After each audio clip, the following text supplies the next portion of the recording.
Hello, everyone, and welcome to the Pats Nation Network here. I'm your host, Matt St. Jean.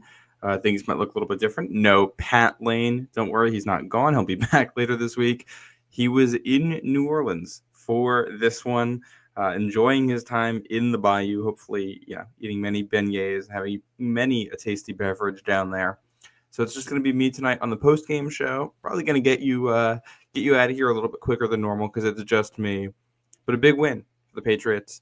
They are now 4-2 on the season after winning at New Orleans. It's a 3-game winning streak for the Patriots. They tackle the Saints. They win this one 25-19. It's a game that was very much a tale of two halves. 38 combined points in the first half, just 6 in the second. One of the big storylines coming out of this one is going to be about the officiating, which we're going to get to before the end of the show. But just some notes here. This is the first time the Patriots have won 3 games in a row since 2022. That's when they won in New York. They beat the Colts, had a bye week, and then came back and beat the Colts again. That's the Marcus Jones punt return spectacular finish. So that's the last time they've done 3 in a row. 4 in a row, you got to go back to 2021. That team had a 7-game win streak in the middle of the season. So that's, if this team's able to win next week at Tennessee, that is what they're going to be looking to match this year. And so far, it's just that 3-game stretch back in 2022. This is the best start to the season the Patriots have had since 2019 when they started off 6-0. You remember that 2021 team, they make the playoffs. They have that big win streak, but things were a little bit up and down the first couple weeks of the season. You have that loss to Miami with a fumble late. You have that awful home loss to New Orleans in there, and Patriots did just break a 2-game losing streak against the Saints. Both of those losses were Mac Jones at home. You've got what I not so affectionately refer to as the Jonnu Smith game in that first one. That's the one where Mac Jones throws in the football, and instead of catching it, he bats it up into the air with both hands, and the Saints return it for a touchdown. And then you've got, the 34-0 shutout home loss the week after the Patriots had gotten blown out in Dallas in 2023. And that 2-game stretch with Matthew Judon and Christian Gonzalez getting hurt, and Mac Jones looking atrocious in that game against New Orleans. That was really, when things turned finally for good against the Bill Belichick era, I think. So, getting some voodoo going in the right direction here. If you're in New England to finally get a win over the Saints, their first since, I believe, 2017. It's the last time they beat the Saints and the last time they won in New Orleans. Brady and Gronk putting on a show down there. Patriots also matched their win total the last 2 seasons already. It's October 12th. Patriots have as many wins as they did all of last season, as many wins as they did all of 2023. So that part also feels fantastic right now. Some other notes. I did 14 points in the first quarter. First time they've done that since 2021. They did score 2 touchdowns in Miami this year, I think, in the first quarter, but there was a missed extra point involved. So they didn't get to 14 on that one. Patriots are the only team this year that has not surrendered 50 yards to a running back through the first 6 games. Run defense looking good today as part of that second half defensive performance. And Drake May had his 5th straight game with a 100-plus passer rating. That's the Patriots' single-season record is 8 straight. Brady did that twice. NFL record is 12 straight. So really good company there for Drake May getting even closer to those guys. And Marcus Jones with his first career sack. Those are some of the initial takeaways. I think the biggest takeaway here from this one, though, it's Drake May. And this is something I harp on this podcast all the time. We talk about situational play being what you do at the end of games, what you do on 3rd down, what you do on 4th down. Winning the middle 8, winning the turnover battle, things like that. I feel like people don't talk enough about how situational play can be how you start a game, how you open it. And May was on fire to start this one. Takes 4 plays into the game for the Patriots on offense for him to throw a touchdown. That was a 53-yard bomb to Pop Douglas. I love the play design here. This is something the Patriots have been running all year long. They do the play-action shot play, and Drake May is in what they call a half roll. So you watch football, a rollout is the quarterback will run out of the pocket, and it condenses the field and makes things tough for the defense in some ways. the half roll is you kind of fake like you're going to do that, but you mostly stay in the pocket. Pop Douglas with a great route down the field to shake the safety. Safety is anticipating the rollout and doesn't think the play is going to go back to the other side.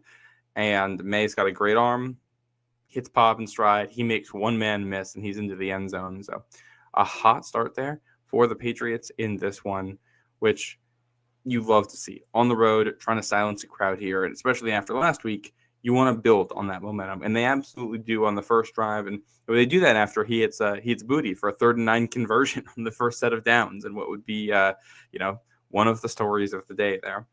Next drive, one of the other plays of the game, which I'm going to circle back to later, but he hits Pop for another touchdown, a 61-yarder, I believe it was, and that gets taken off the books by a penalty. But they're able to move the ball down the field anyway. There's a couple of penalties in there, maybe a makeup call to you by the officials. He hits Trevion Henderson with a little shovel pass, so he's trapped in the pocket, moves up when he feels Chase Young behind him, and then just flips it out to Trevion Henderson. So, you go back to what we talked about this week on Thursday about his spatial awareness and his basketball history. And when we had Ty Dunn on talking about how that's one of the assets of his game, and you see it right there.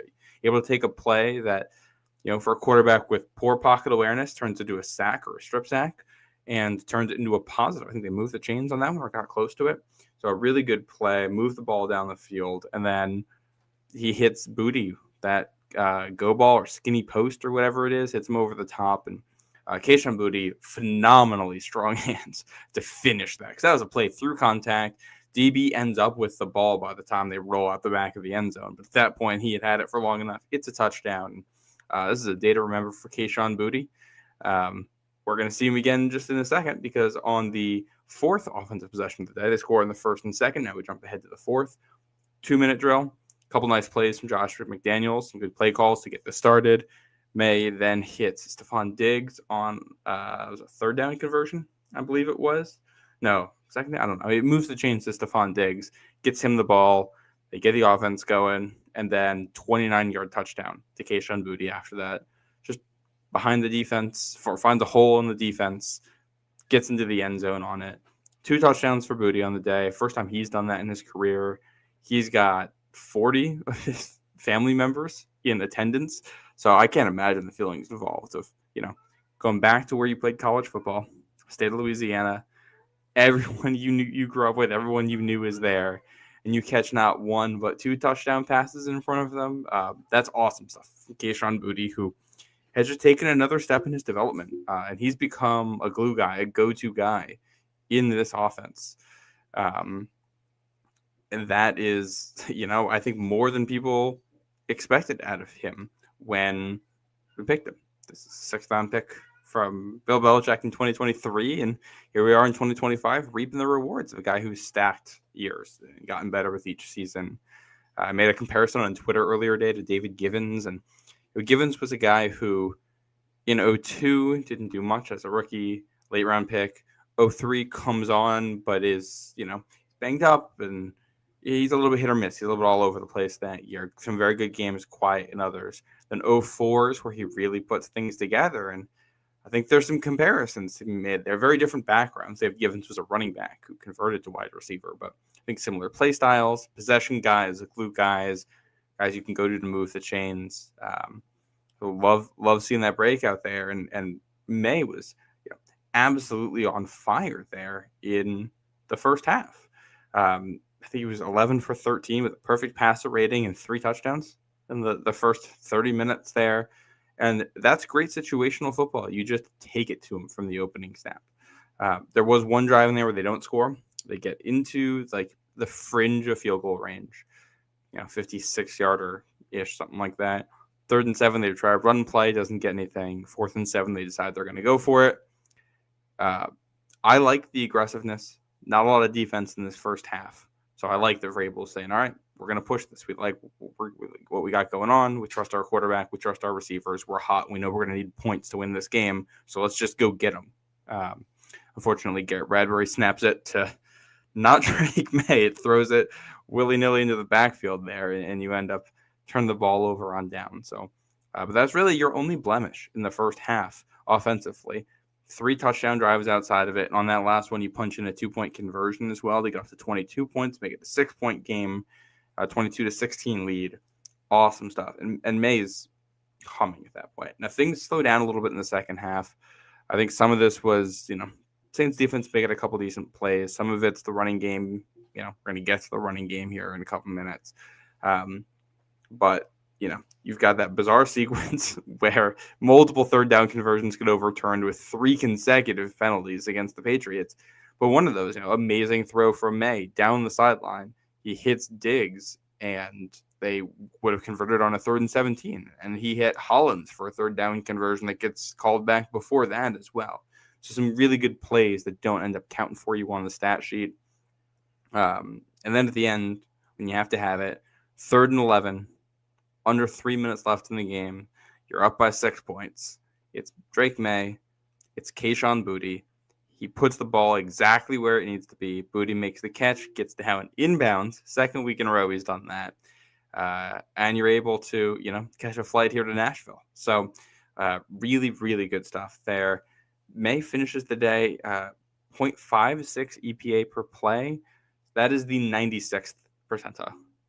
So just an amazing, amazing performance here from him all around. Though one other thing I forgot to mention, they come out first drive of the second half. They get down to the 1 yard line, 2 yard line. It can't punch it in. But that possession has a 4th down conversion to Stephon Diggs.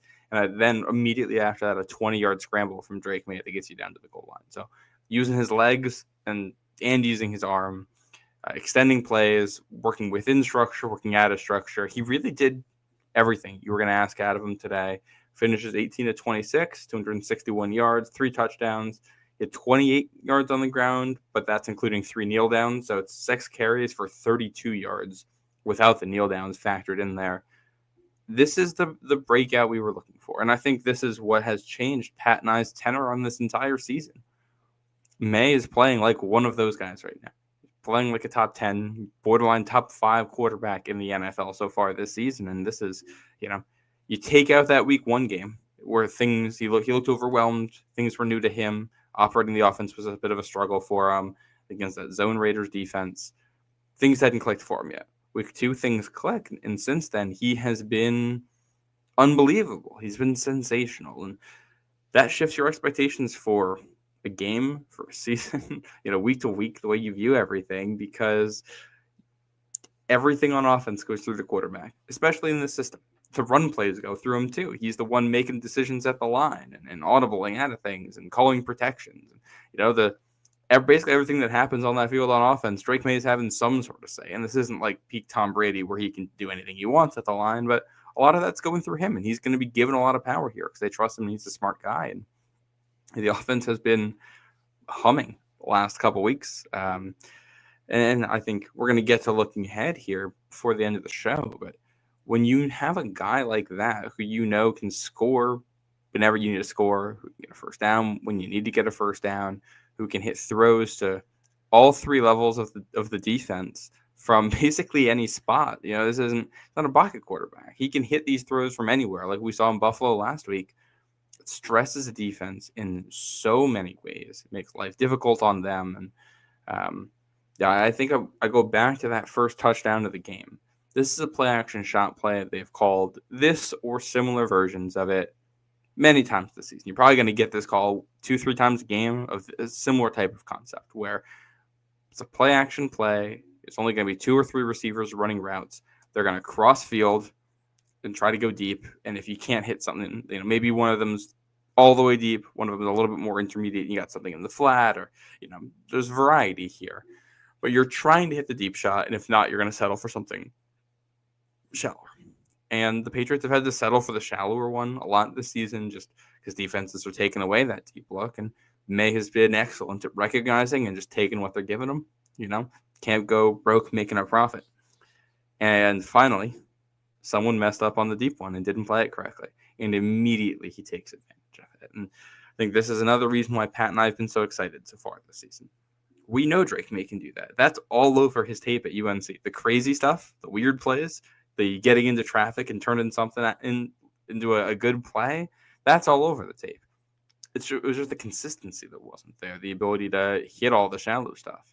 The fact that you hit all the shallow stuff last week sets up a couple big plays. Immediately, you're able to hit a big play this week, and then you hit big plays all day today. You only get into the you're in the red zone twice, even though you scored 3 touchdowns, because you've got a touchdown pass of 53 yards, you've got a 29-yarder, you've got a 25-yarder. Like this is what this offense has been missing for years: a quarterback who unlocks these throws, who unlocks these spots on the field. Now that you have it, everything's open for you. It makes things easier for the receivers, makes things easier for the offensive line.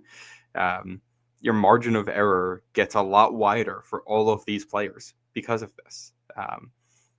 You can have an awful running game and still go on the road in a tough environment, make mistakes and win, because your quarterback can do that stuff and can bail you out. This is what this team has not had since 2018, 2019, the end of Tom Brady there. And, you see bits of it with Cam Newton and bits of it with Mac Jones at points, but nothing like this. This is new here. The pocket presence was also exceptional. May was under pressure a lot, over 50% of the time. The Saints were able to get some kind of pressure on him, according to Next Gen Stats. Only sacked once. And that one sack's not on the line. It was a play that he extended and scrambled, and nothing was open, and he took a sack for a 1-yard loss. So that's incredible. Really, really good stuff from him. The ascendance, he just keeps going up. Where's that ceiling? I don't think anyone knows right now. Chad Graff had a tweet earlier on where May's season so far ranks among other year twos for quarterbacks. Drake May is averaging 0.26 EPA per dropback.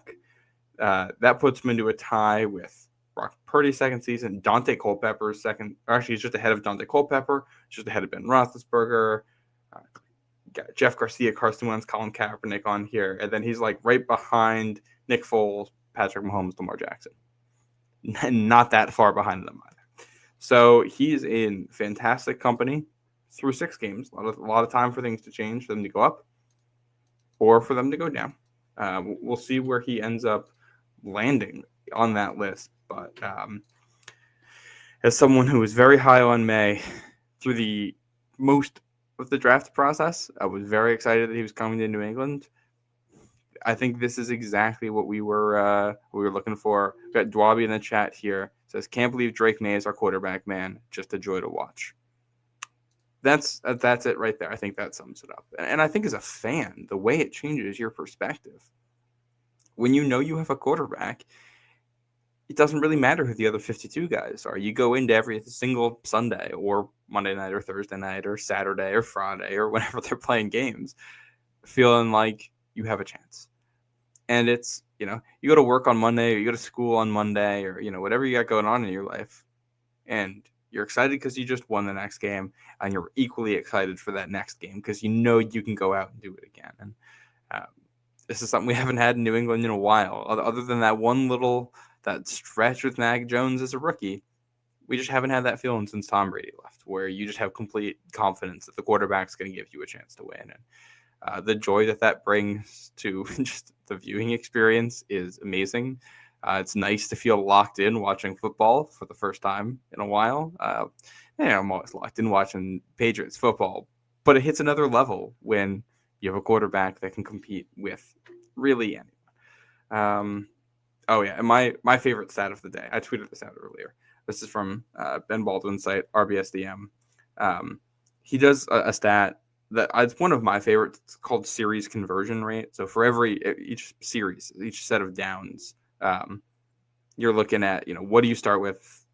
You start with a pass or a run. Like how often are you converting a set of downs into another set of downs? And for the Patriots today, they had 24 sets of downs.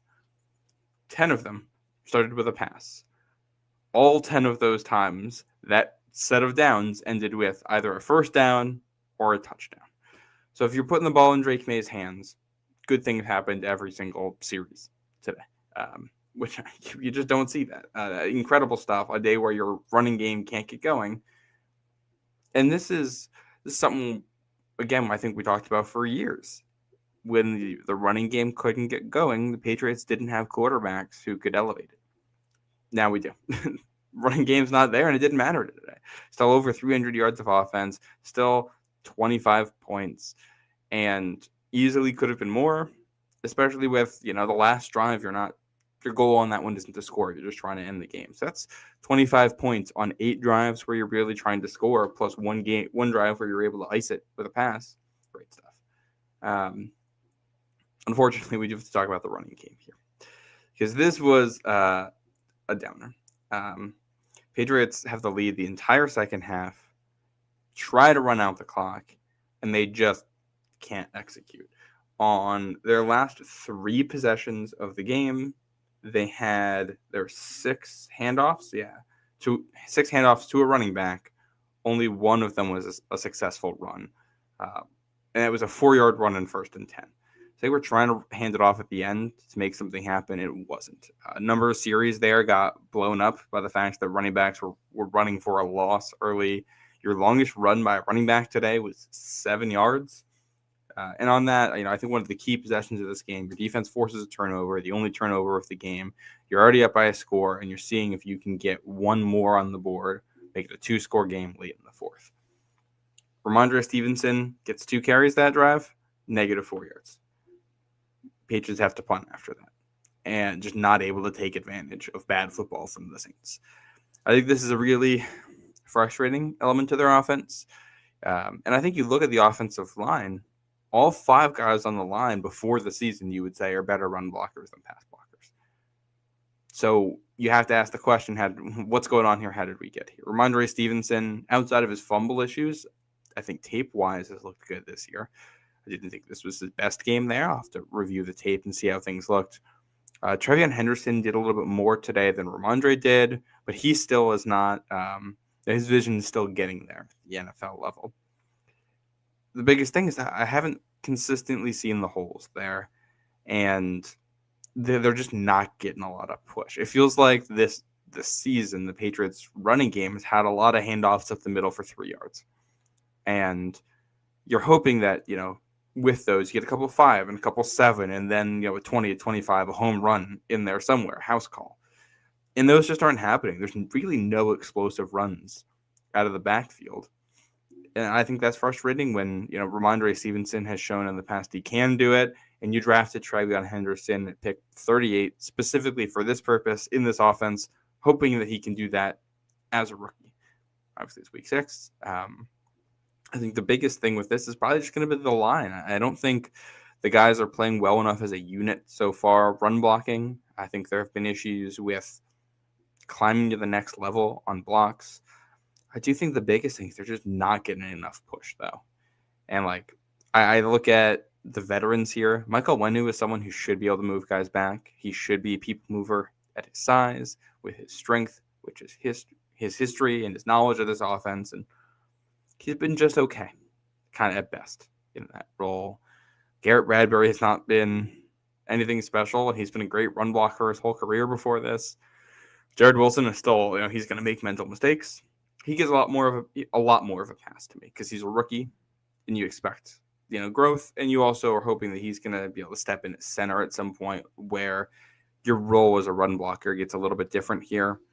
I will say Evan Lazar pointed out on his post-game column, the Saints were bringing a lot of kind of run pressures where, the Patriots like to do their power runs, which means you're pulling someone. So, one of the guards will pull out, wrap around, and become the lead blocker, and that leaves a little bit of a hole there. In one area where this came up, Patriots have that sequence down at the goal line, and they try to run a power run there, and the Saints just break right through the hole where the guard's pulling and get into the backfield and make a tackle. And you turn a 1st and goal at the 2 into a 3rd and goal at the 6 because you're going backwards on runs. That's just not acceptable. You can't do that. You win this week, that's fine. You're going to have a very hard time long term, against the good teams, winning if you're going to make yourself one-dimensional, especially when they have tried to make themselves multidimensional intentionally here. There's been an emphasis on trying to run the ball, and they have not been able to run the ball. It's kind of astonishing how bad the Patriots' run game has been when you consider they've invested in the offensive line specifically to run. You've got an offensive coordinator who's very good at signing run concepts and has been in New England and outside of New England. You've got a quarterback who's a threat in the running game. And you've got, running backs with a history of productivity and guys who were drafted highly. To have that combination of ingredients and not come out with, this isn't not only not a productive running game. It's one of the worst in the NFL so far this season. It's crazy to me. So you have to fix this. You got to find a way. It doesn't need to be great. It just needs to be passable. We're looking for a C here on it. And then you go forward into the offseason and you fix some of the personnel things. But by EPA per play, at least coming into this week, the Patriots are dead last in the NFL rushing the ball. Part of that's going to be fumbles. Part of that's I believe plays like the two bad snaps by Garrett Bradbury might go down as running plays. So that those are really negative expected points added because I think they both fourth downs. So that's going to hamper you there. But yeah, the Patriots offense is in a bizarre place. For those who know the website RBSDM that plots all the stuff on a graph, if you look at offenses in the NFL, the Patriots are literally all alone in the bottom right quadrant where they are a top 6 passing offense and bottom 1 rushing offense. No one is close to them on this graph. This is a unique offense in their productivity, and a lot of that's because I don't think this offensive line is very good yet. They've just been very good at scheming around it in the passing game, and Drake May's pocket presence and ability to move and avoid sacks have all, made that easier on the line. And then one other point on the fact that you can roll out Drake May and he can run the ball or throw while moving also makes life a lot easier on your offensive line than it would be otherwise. So I think they have some of these checks for the offensive line in the passing game. They're able to avoid some of the issues they might have. In the running game, they just haven't been able to find that yet.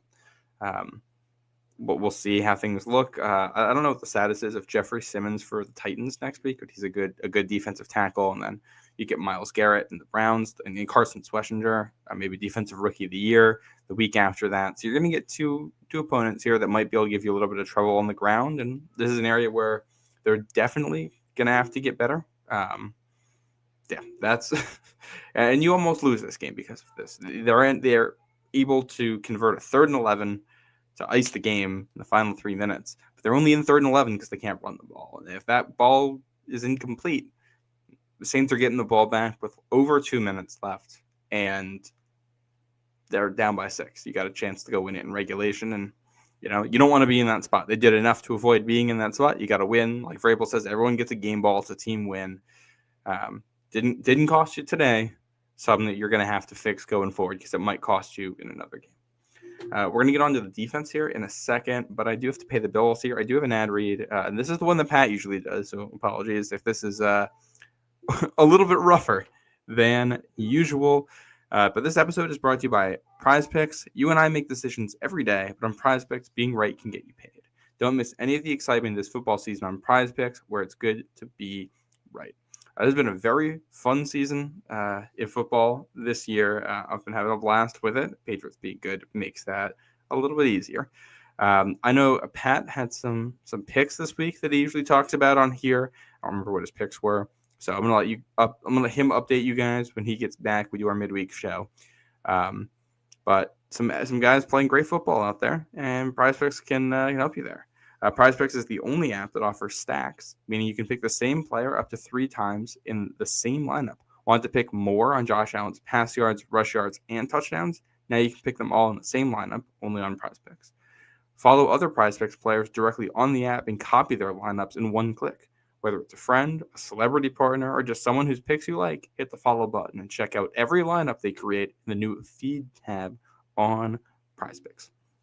Download the Prize Picks app today and use code CLNS to get $50 in lineups after you play your first $5 lineup. That's right, code CLNS to get $50 in lineups after you play your first $5 lineups. Prize Picks, it's good to be right. All right, let's get back into it here. Yeah, I think we're going to talk about. I know some people in the chat want to talk about the officiating. Don't worry, we are going to be getting to that. We did just talk about the running game. Fast Magician, thank you for checking in on that one. They need to run the ball more effectively. You are 100% correct. I'll go through some of the comments here before we get to the defense. Jack asks, is wide receiver still a problem for this team? No, not right now. Going forward, maybe. Right now, no. Stephon Diggs, I think being your number one makes life easier for everyone. I also think that May is an accurate passer. He's a decisive passer. He trusts his guys, and he can make every throw. So you don't need your receivers to be as good. I think we'll compare this to the Mac Jones, Bailey Zappi era. Wide receiver became a massive issue with those guys because they're not really going to extend plays and they're not super accurate down the field. So you need guys who can create separation on their own and then win with yards after the catch. Patriots just didn't have guys who were good enough. I mean, you need some true dogs to do that. With May, if a guy doesn't get open in time, May might be extending the play. So you're going to have a second opportunity, a third opportunity, a fourth opportunity to try to get open. Even if you aren't open, he still might throw you the ball down the field where he's got, very accurate cannon there that can deliver the ball anywhere. And you're still going to have a chance to make a play, make a contested catch. So that just makes life easier on your receivers than it's been in the past. We're making that comparison. I do think long-term, you don't know what you're getting out of Diggs next season, the year after, however long they want to keep him. I think you need guys at that position. I still think that long-term tight end is going to be a need for you too. I like the guys they have at the position now. They're both over 30 years old. Neither one's a great blocker. They're passable, but I think that's a position where you want to invest more too. So I think that they have band-aided the problem well enough. I think you have a group of pass-catching weapons and a quarterback that you can win a championship with, depending on how good the rest of the team is. Shouldn't stop you from trying to get better, though. I don't think wide receiver is a problem for this team. If someone says I can have A.J. Brown, I'm still also going to take A.J. Brown. You're always trying to get better. You're trying to win championships, and you're never short on good players. All right, I'm gonna move over to the defense here real quick. Weird game, weird game for the defense. We'll start with the positive. The run defense was there. No running back hit 50 yards, 73 yards on the ground for New Orleans. They never really got going there at all. Patriots basically daring Spencer Rattler to beat them through the air. The problem is that for long stretches of this game, Spencer Rattler beat them through the air. Patriots brought a lot of blitzes in the first half, going right to that first play of scrimmage. The Patriots dial up a boundary corner blitz. So typically when you think of a corner blitz, you're thinking of the guy in the slot because he's the closest to the play. And you're trying to get to the quarterback fast. The Patriots, with this defense, they like bringing the boundary corner blitz. So the corner is further away. Makes it harder for him to affect the quarterback, but also because he's further away, the offense is going to be expecting him to blitz less. That is just not something they're going to be planning for as much. And you're hoping that you can catch him off guard. And on a corner blitz like that, when he's coming from further away, the goal is going to be to confuse the quarterback, try to make sure that whatever he's trying to go to first, his first read, his first receiver, is going to be covered or at least murky enough that he doesn't feel like he can throw the ball. And then when he has to hitch and set again and try to get his bearings and look for a second option or third option, by then the corner is there and he's a free rusher and you're able to get a sack out of it. Patriots tried to bring this on the first play of the game with Carlton Davis coming from, the far side there on the TV copy. And he kind of jumps a little bit early, tips off that he's coming on a blitz. And in this particular blitz, what you're looking for, the replacement on that side is going to be Kyle Duggar. He'll end up in cover 2. Kyle Duggar replacing Jalen Hawkins, who's injured. He's going to end up playing the deep third on that side of the field. So he's just responsible for taking away anything deep. Well, the receiver there's Chris Olave. The blitz doesn't get home. Duggar, anticipating that the blitz might get home, is trying to cut off anything that might be at the sticks, because when there's a blitz, sometimes the receiver's hot. So if the receiver's hot, it means that if someone blitzes, he's going to break his route off shorter, it to be a quicker option for the quarterback to throw to. but he's not. This is just a straight go. Duggar overplays that, gets beat deep for a big play that sets the Saints up immediately. But this style has its pros and its cons. There's the con of that aggressive style of defense. The pro is that on that third down right after that, Patriots were able to generate pressure with a blitz, forces a bad throw, and the Saints are forced into a field goal. That would be a theme early. You get the third down pressure, leading to a field goal. Saints drive down the next time. Holding penalty in that one. That stalls their drive. They settle for another field goal. The next drive, they're able to get a touchdown on. They do score in the first 4 possessions. This one, I think, was tougher. I mean, it's all underneath stuff. The Patriots couldn't make enough tackles, not in time. The run defense was not quite as good on that drive, and the Saints get into the end zone. And that's when they did take a 16-14 lead. That's when it felt like, okay, this might be a track meet today. This just might end up being one of those days. They're bringing blitz after blitz at Rattler. He was seeing them. He was prepared for them, and he was getting the ball out very quickly. So credit to him for playing a good game, and it just wasn't working for the Patriots there in the first half. At the end of the half there, the Saints almost get another touchdown. Olave can't quite haul it in the end zone, settle for another field goal. This is one of the big differences in the game. Patriots were able to hit 3 big plays for touchdowns in this one, 3 scores from outside of the red zone. Saints have multiple drives here that get into scoring range and then stall out because they couldn't hit those big plays. So for as bad as some of the stuff on defense looks, giving up scores on I think the first 4 possessions of the game and giving up 5 scores on the day, I think part of this was just the bend and don't break style they wanted to play, and Rattler happened to have a good day against it. And even with a good day against it, they still maxed out at 19 points. They're still sub 20. Not a perfect day, but could have been a lot worse. You get into the second half, that's where the defense started to make a couple plays. You've got the 3rd and 17 where Marcus Jones is able to kind of rip the ball away from Chris Olave. I think it was Olave. And then Charles Woods comes in and knocks that out. Should have been a catch and a fumble. They just call it an incompletion. I don't know how that could have been an incompletion, but they call it that, and it forced the punt. An amazing play from Charles Woods there. Then the next drive, you've got Marcus Jones with a 3rd down sack, forcing a field goal on it again. Scoring range and guys making good plays to limit the damage. Then you've got a Christian Ellis forcing a fumble on the second play of the next drive. Huge play in this game. The only turnover, one of the most impactful plays in the game. With the Saints offense that was moving the ball all day, you're going to need a turnover against them. And then the last time they touch the ball, it's not even the Patriots defense that does it, really. 2nd down, Saints have a chunk play there, and Olave drops it. A little bit of an errant throw, but he gets both hands on the ball and can't come down with it. You have good coverage on 3rd down, Saints punt, they don't see the ball again. So defense able to do enough.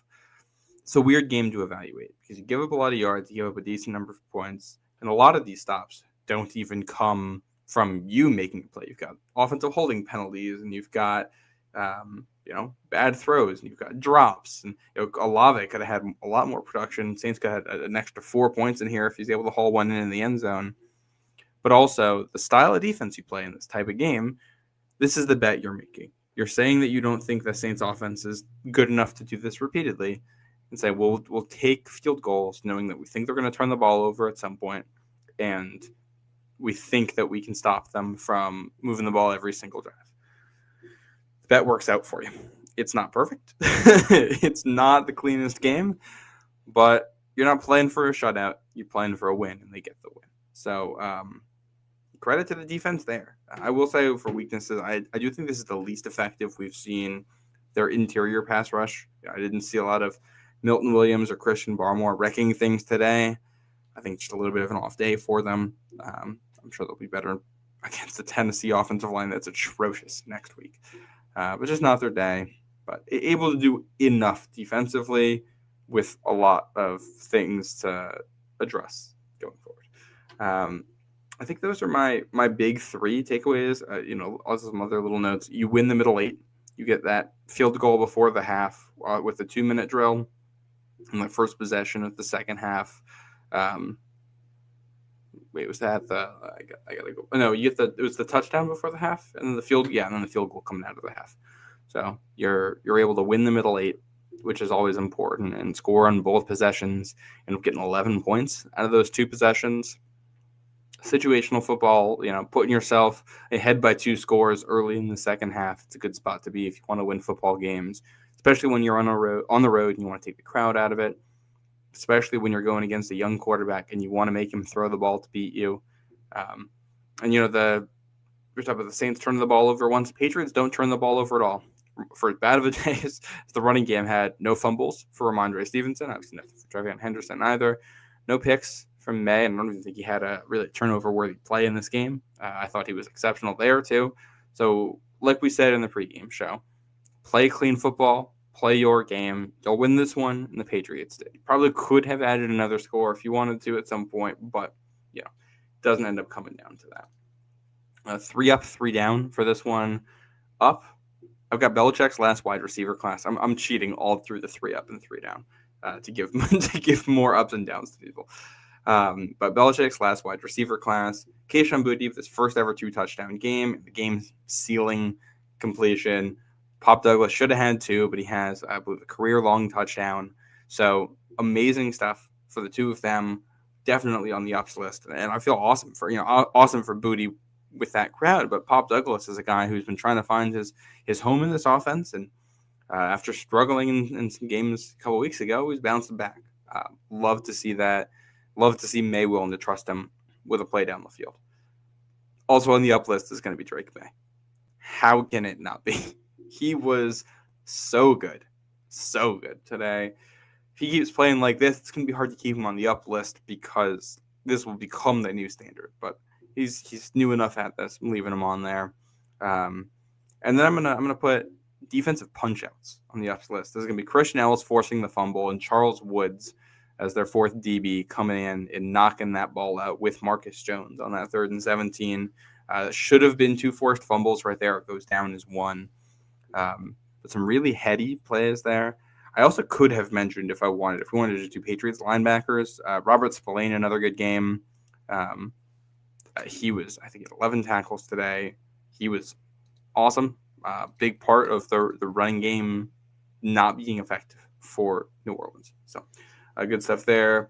The down list, interior offensive line, not enough push in the running game, just not quick enough as run blockers, and then that bad snap from Garrett Bradbury. I'm just putting that whole group on there. They weren't good enough today. You got to find a way to get something better out of them next week. Cornerback injuries going to be on this list. Christian Gonzalez comes into this game questionable. He plays, but he's been nursing that injury since camp. Marcus Jones and Carlton Davis both get banged up during the game and have to come out at points. I like their depth at corner relative to the position across the league. It's hard to have a lot of good corners, but if all 3 of your starters are banged up, that's not a spot you want to be in. Thankfully, they're going against a couple passing games here the next couple weeks that don't really threaten you. But you got that game against Tampa, I think next month. You're going to need to be fully healthy for that one. It's especially with a guy like Carlton Davis, who you just gave a lot of money to. You don't like to see any nagging soft tissue injuries with a guy like that, because we know corners can fall apart quickly, and you just paid this guy a lot of money. Not his best day today anyway, and I'm going to give him a little room here, assuming that he's playing through this injury right now. But health is a concern for me on the back end, especially also with Jalen Hawkins out today. And then my 3rd down, I think this is why a lot of you are probably here to hear me talk about this, officiating. I have always been the type of guy that says, you can complain about officiating all you want, but when you're looking at the outcome of a game 99% of the time, you got to control what you can control, and you have to leave things out of, that margin of error where officials can call something and ruin your day. You got to try to play cleaner than that and know that sometimes they're going to get you, and you just have to try to beat that. This is a league where all the games are close, so you got to just find a way to execute through that and win anyway. Patriots do that today, and I'm still going to complain about the officiating, because what the hell was that, man? What was that? We got to start with the 2 big completions. The touchdown taken off the board for a flag thrown after the celebration's complete, as far as I know, on an offensive pass interference penalty that's not an offensive pass interference penalty, that was then described after the game to the pool reporter by Adrian Hill. Is that the report? Is that the ref today? It was for blocking down the field, illegal blocking down the field by Stephon Diggs. He didn't block down the field. There's one point of this route that you could reasonably consider offensive pass interference. He's the first read in the play, and at the very top of the route, which was a third down play, I believe, he hits the defensive back with both hands. Technically, if you want, you can call that. But it was incredibly ticky-tack when you consider that the defensive player was also grabbing. It was the typical amount of contact on plays like that, and they really never call that. So I'm still mystified. I don't think there's a good explanation for that at all. No, I'm not going to throw out allegations or accusations or anything like that. What I will say is this. With officiating, it's not enough to just be perfectly impartial. You have to have the appearance of being perfectly impartial about things. And when the league introduces gambling as a massive element, it becomes hard to maintain that. I don't know exactly what went into the call. The baseline assumption here is going to be that officiating football games is hard and someone made a mistake. It's almost definitely what happened. But it's hard not to blame people who get a little conspiratorial because look at the appearance. Look at it. It's a bizarre play, and you've now introduced an outside element where someone might have a financial gain off of a weird play like that. Why it's probably not a good idea for the league to get involved in gambling, but, that is what it is. Bizarre play. I don't understand how they took that back. It makes no sense to me. And the timing of it makes the entire thing bizarre that they had needed to wait that long to figure out if that play was offensive pass interference. Hopefully we get further clarification on it. I'd love to find an explanation that makes sense. I have not found one yet. Then there's the other play, a third down conversion to Stephon Diggs, also taken away by offensive pass interference. You can see why they call this one, because Diggs definitely hits the defensive back with his arm.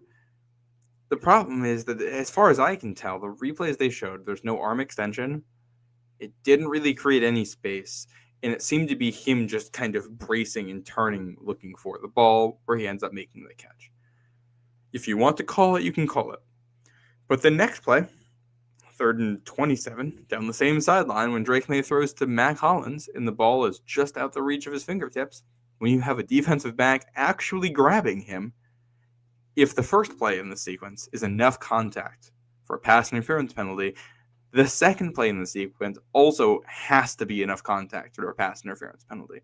You are now changing, and this is the same spot in the field, so that should be the same official making that call, and yet you're coming to different judgments here.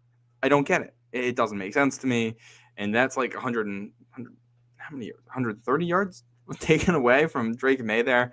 Obviously, you end up scoring a touchdown on that first one anyway, so that one doesn't matter. Second play could have been really massive. It was a very weird sequence. You have a third down taken away by an illegal shift penalty, which was technically correct. The rule on this, by the way, you're allowed to have a man in motion at the snap. But if at any point two players are moving at the same time, it becomes a shift and not a motion. And if you're shifting, then everyone has to come to a full stop before you can snap the ball or for someone to go in motion again. What happens is that Ramondre is still kind of moving around in the backfield when the motion on the play starts, and they snap the ball during the motion. So it goes as a shift because two players are moving. You get a penalty. These are the technicalities of it. They're there for a reason, and I know the guys are smart enough about this because earlier in the game, they called a motion, and this might have been on the third down run that didn't go anywhere before the fourth down bad snap. I think it was in that sequence somewhere. Someone goes in motion, and Mac Hollins moves at the same time. And he realizes it, and he yells at May and gets his attention and tells him, don't snap the ball. We're going to wait until everyone stops moving, and then we're going to snap it, because you would have gotten a penalty if they snapped it with the guy in motion. You just don't have that awareness the second time. Takes a third down conversion off the board. Then you've got a false start on a weird play where a defender comes onto the field late. A strange sequence all around there. Officiating doesn't help. And this isn't even taking into account the fact that Mike Vrabel goes 2 for 2 on challenges, and he could have been 3 for 3 if he wanted to be on the incompletion that's really a forced fumble on that third down play that we talked about before. So I don't get it. Adrian Hill has done Patriots games before, too. He did the game at home against Miami last year that I also didn't think was well officiated against New England. I think it was 12 penalties for over 100 yards on the Patriots in that one. And I came away remembering the official's name because of it. Saw him on the thing for this week and went, uh-oh. And it was as bad as I was thinking it could be. Bizarre officiating. Not good. This guy, I can be okay with the fact that officials are going to make mistakes at points. They only get to see it once in live speed, not necessarily from the best angles, and they have to make a judgment based on that. You're never going to get it 100% right if that is the only thing you're allowed to look at when you're officiating things. And that's why we have challenges in video replay and stuff. Some of this stuff, though, is just like inexcusable. And that first touchdown taken off the board, that is ridiculous by my book. Those were. I got a couple more things we're going to talk about here. Those were a lot of my big things. A couple questions here. Jack asked why Keion White was inactive. He's dealing with an injury right now. And this is a good point, though. That second edge defender spot, Kayvon Chasen comes back today, but Keion White's inactive. Anthony Jennings is inactive. Truman Jones gets the nod, promoted from the practice squad. Probably not great for Braden Swinson right now. He got some praise this week, but Braden Swinson, who was drafted in the 5th round and seen by many as a consensus top 100, like guy who's going to go in the 3rd round of this draft, currently behind 2 different undrafted free agents on the depth chart. He's like the 6th or 7th edge defender on this team right now, so that's not great for him. White inactive because of the injury. We'll see if he comes back next week. I still think that second edge defender spot is going to be a big position of need for the Patriots. Maybe for the rest of the season. We'll see what Chasen can give them, but clearly a spot where they are going to need to be better. The Fast Magician had asked about the bad officiating before. We talked about that. Lance talks about the remaining schedule. So I think this is where we look forward a little bit. Let's look forward to tomorrow night first, Monday night, for those who are listening on Monday. The Bills are in Atlanta for a primetime game. This is massive for the Patriots because if the Bills lose this, Patriots and Bills will be tied for first place in the AFC East. The Patriots would own the tiebreaker. The Patriots would be in possession of first place in the AFC East. You combine that with the fact that the schedule the rest of the way is not particularly difficult. The Patriots have their path out right now. They should, I would say, be a playoff team with how the quarterback played today.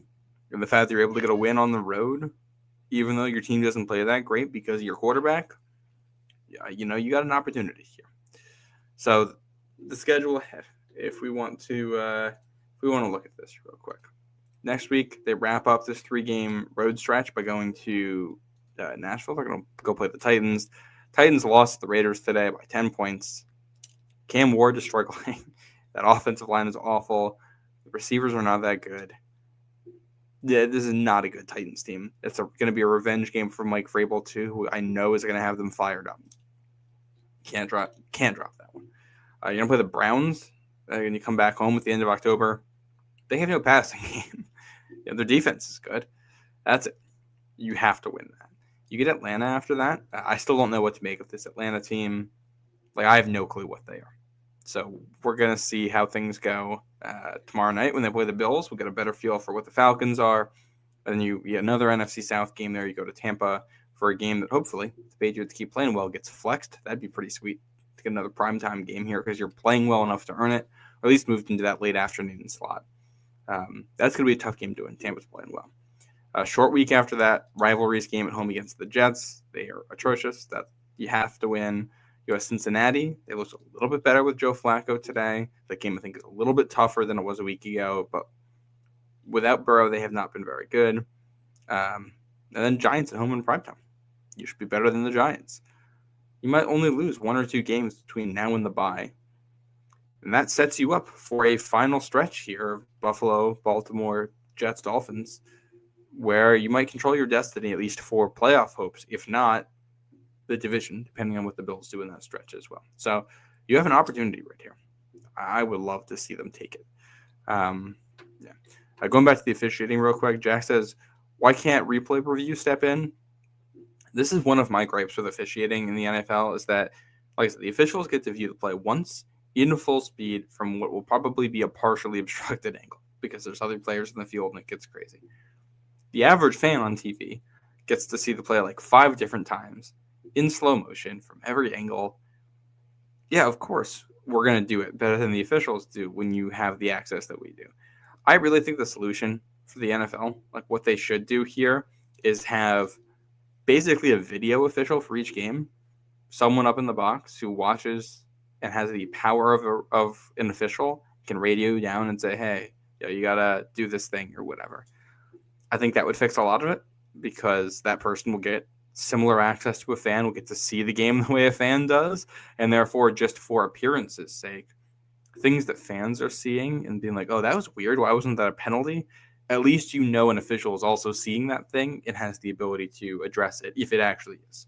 Don't know why they haven't done that yet. I think one of the startup leagues had something like that. It feels like a no-brainer to me to just add one more set of eyes there and make sure you're getting things right. But there's only so much budget in the NFL. It doesn't make that much money. So they might not have money for something like that. I don't know. A couple other notes here. Efton Chisholm gets his NFL debut. I think he drew a penalty as a kickoff returner. So good stuff for him. Brendan Schooler, really good day on special teams. Andy Borregales, good day. Ashby, the long snapper, did have a penalty today. Don't love that. But not that big of a deal, I don't think. Drake may have a delay of game in that red zone sequence where things got to be quicker. He's a young player. I'm not going to knock him too hard for that right now. That's been a growing pain even last year. So hopefully it's something, we haven't seen a lot of that this year. So hopefully with time, hopefully with time they're able to work out the kinks in that. I think the big themes from this is your offense has an explosive element because of the quarterback that other teams don't. And you can just win games off of that alone. That's your difference here. The Saints got field goals and the Patriots got touchdowns. You win a game on the road because of it. This is a good win. It's not a great win, but it's a win. And I think coaches will love this and that it's a win with enough mistakes that you're going to be able to hammer the guys that week in practice and tell them, hey, you got to get better. We're not winning the next week.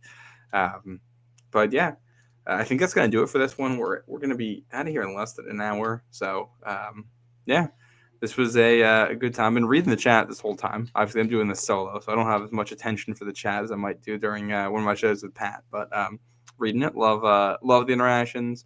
Pat and I are going to be back this week, probably Thursday, but we don't have it locked in yet. We'll let you guys know when we know. So I'll be signing off for Pat. I am Matt St. Jean here with the Pat's Nation Postgame Show. Pat's moved to 4-2. We'll try to make it 5-2, 4 in a row, 3 games in a row on the road here this following Sunday. But stay safe, everyone. We'll see you later this week.